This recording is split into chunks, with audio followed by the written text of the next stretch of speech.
My name is Garrett Luft, and I am currently the coordinator of advanced academics for Lubbock ISD, but I spent 11 years as a coach and teacher at Monterey High School and 1 year as an athletic director and coach at Kingdom Preparatory Academy. So today I want to talk to you about balancing coaching, teaching, and trying to have a family all at the same time.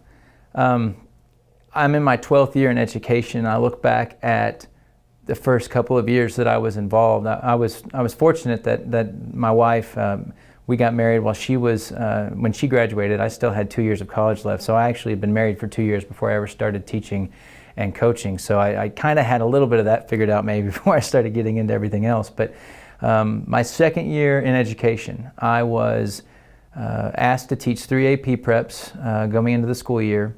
They gave me 3 books and said, this is all we know, you need to teach these 3 classes.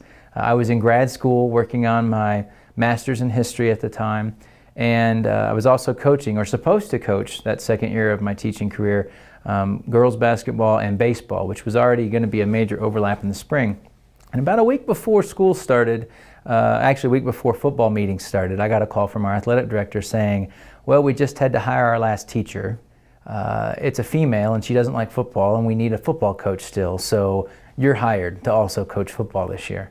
And I love football. I don't love it dominating my life, why I never wanted to coach football, but I got to taste it and pay my dues like everybody else usually does in coaching, with 1 year of teaching 3 AP preps, going to grad school, having a 1-year-old at home, and also trying to figure out how to coach 3 different sports all at one time.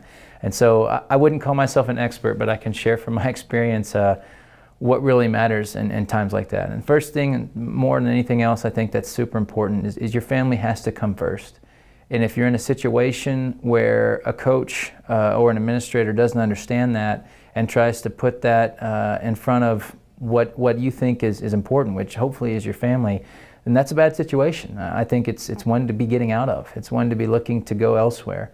But there are so many other factors to consider in that vein. If you have aspirations to be a head coach someday, if that's important to you, you realize, and you certainly probably already do if you're in those shoes, you might not be sitting in one place for a very long time. That's probably a conversation, a discussion that needs to happen with your spouse. And if you have kids already that are old enough to consider these things, even those kids, because if that's a family decision, if your wife says to you or your husband, I don't want to move 7 times so you can be a head coach somewhere, that's probably something to factor in about your career aspirations.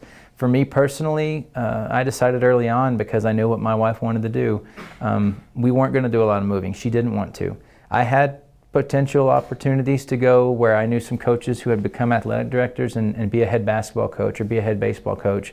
But that was something I knew my wife wasn't a fan of. She wanted to be where we were, and she wanted to stay there. So it's important to have those discussions early on with your family. And then just be mindful. Do you have to be up in the coach's office right now? I think some people feel like they have to show their work effort, to show what they're doing. Be confident in the effort that you've given and the time that you were supposed to give it. And then when that job is done, it's time to go home. It's time to be with your family. And you should never be ashamed of that. And you should never worry about the guy that sits up there for 6 hours playing on his computer, but his car's in the parking lot so everyone can see, oh man, he's putting in time. Do your job that you know you need to do, and do it with confidence, and then go home to your family, because ultimately that's the most important thing.